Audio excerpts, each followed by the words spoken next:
சிவகங்கை மாவட்டம் சிங்கம்புணரி அருகே மழை வேண்டியும் விவசாயம் செழிக்க வேண்டியும் பாரம்பரிய மீன்பிடி திருவிழா நடைபெற்றது. இதுகுறித்த கூடுதல் தகவல்களை செய்தியாளர் முத்துராமலிங்கத்திடம் கேட்கலாம். முத்துராமலிங்கம், இப்போ இந்த ஏரி அப்படிங்கிறது எவ்வளவு பழமையானது, எவ்வளவு பேர் இந்த மீன்பிடி திருவிழாவில் பங்கேற்றாங்க? காயத்ரி, சிவகங்கை மாவட்டம் சிங்கம்புணரி அருகே உள்ள மட்டிக்கரைப்பட்டி கிராமத்தில் இன்னைக்கு மீன்பிடி திருவிழா நடைபெற்றது. அதே போல திருப்பத்தூர் அருகே உள்ள ஏரியூர் கம்மாயிலும் இன்று மீன்பிடி திருவிழா நடைபெற்றது. இந்த திருவிழாவில் ஒரு 100க்கும் மேற்பட்ட கிராமங்களைச் சேர்ந்த ஒரு 10,000க்கும் மேற்பட்டவர் மீன்பிடி திருவிழாவில் கலந்து கொண்டாங்க. அதாவது கோடைக்காலம் தொடங்கியதாலே இந்த திருவிழா, அதாவது கோடைக்காலம் தொடங்கினாலே திருப்பத்தூர் மற்றும் சுற்றுப்புற பகுதியில் உள்ள கிராமங்களில் மீன்பிடி திருவிழா நடைபெறுவது வழக்கம்.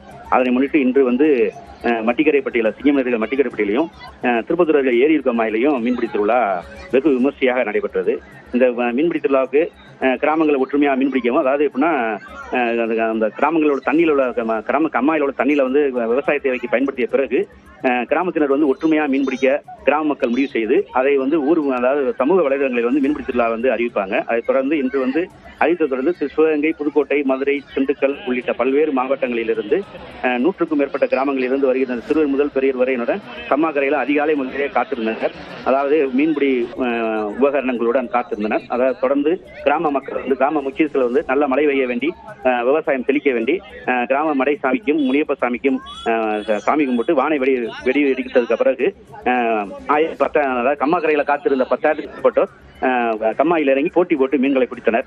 இதில் கட்லா, விரா, ஜிலேபி, கெளுத்தி, குண்டல், கெண்டை உள்ளிட்ட மீன்களும் 100க்கும் மேற்பட்ட கிராம மக்கள் கலந்து கொண்டதால் இன்னைக்கு ஏரியில திருவிழா போல காட்சி அளித்தது. தொடர்ந்து மீன்பிடிக்க வந்தவர்கள் மூடை மூடையாக மீன்களை கொண்டு சென்றனர். காயத்ரி, நன்றி முத்துராமலிங்கம்.